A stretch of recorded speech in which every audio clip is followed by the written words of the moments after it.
Hello दोस्तों, आपका स्वागत है मेरे YouTube चैनल में। आशा करते हैं कि आप सब ठीक ठाक होंगे। शुरू करते हैं आज की एक लव स्टोरी। राजू नौकरी की तलाश में दिल्ली शहर पहुंचा। रेलवे स्टेशन के बाहर निकलकर अपने चाचा के घर के लिए ऑटो पकड़कर निकल गया। चाचा के घर पहुंचकर अगले दिन वह नौकरी की तलाश में इधर उधर इंटरव्यू देने लगा। इसी तरह से उसे 1 महीना बीत चुका था, लेकिन उसे अभी तक कोई नौकरी नहीं मिल सकी थी। एक दिन सुबह सुबह राजू मेट्रो में बैठकर इंटरव्यू देने के लिए जा रहा था। मेट्रो ट्रेन एक स्टेशन पर रुकी। राजू के पास एक लड़की आकर बोली। राजू के हाथ में रिज्यूम देखकर लड़की ने कहा, हेलो, मेरा नाम मधु है, क्या तुम जॉब की तलाश में हो?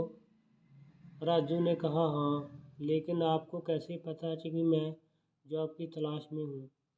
तो मधु ने कहा कि आपके हाथ में रिज्यूम देखकर मैं समझ गई कि खैर कोई बात नहीं, मेरी कंपनी में एक वैकेंसी है, अगर तुम चाहो तो इंटरव्यू दे सकते हो। राजू ने कहा, ठीक है, आज ही मैं इस कंपनी में इंटरव्यू देने जा रहा हूँ, कल मैं आपकी कंपनी में इंटरव्यू दे दूँगा।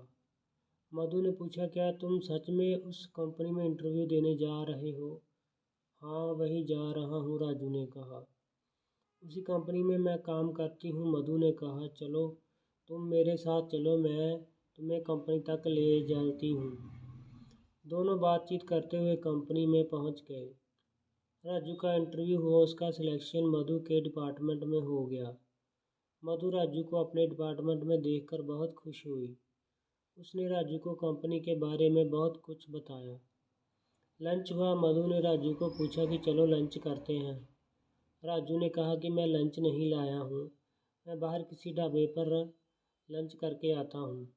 मधु ने कहा, चलो मेरे साथ लंच कर लो, फिर दोनों कुछ खाने बाहर चलेंगे। धीरे धीरे दोनों में बहुत गहरी दोस्ती हो गई। दीपावली के दिन पहले कंपनी में किसी हॉस्टल में एक पार्टी का आयोजन किया था। प्रोग्राम समाप्त होने में अधिक समय लग गया। रात अधिक होने के कारण मेट्रो बंद हो गई। दोनों एक कैब में अपने घर के लिए निकल गए। राजू का रूम मधु के रूम से दूर था। मधु ने राजू से कहा कि रात अधिक हो चुकी है, तुम चाहो तो मेरे रूम पर चल सकते हो, मैं अकेली रहती हूँ, वहाँ पर किसी बात की दिक्कत नहीं होगी। राजू को वह मधु के साथ रूम पर रात बिताने को तैयार हो गया।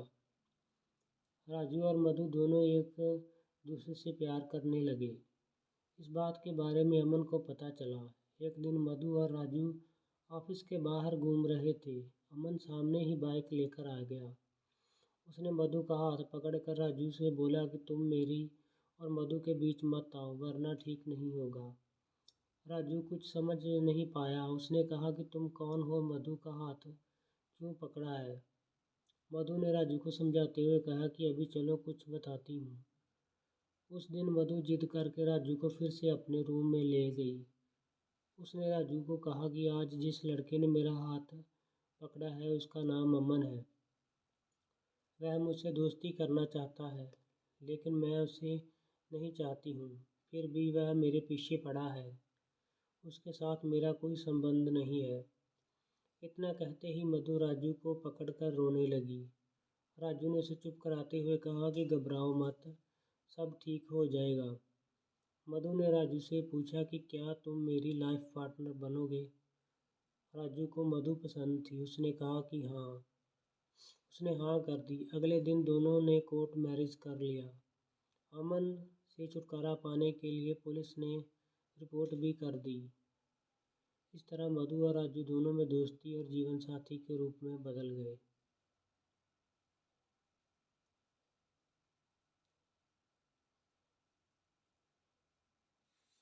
दोस्तों, चैनल को सब्सक्राइब, लाइक, शेयर, कमेंट करना मत भूलिएगा।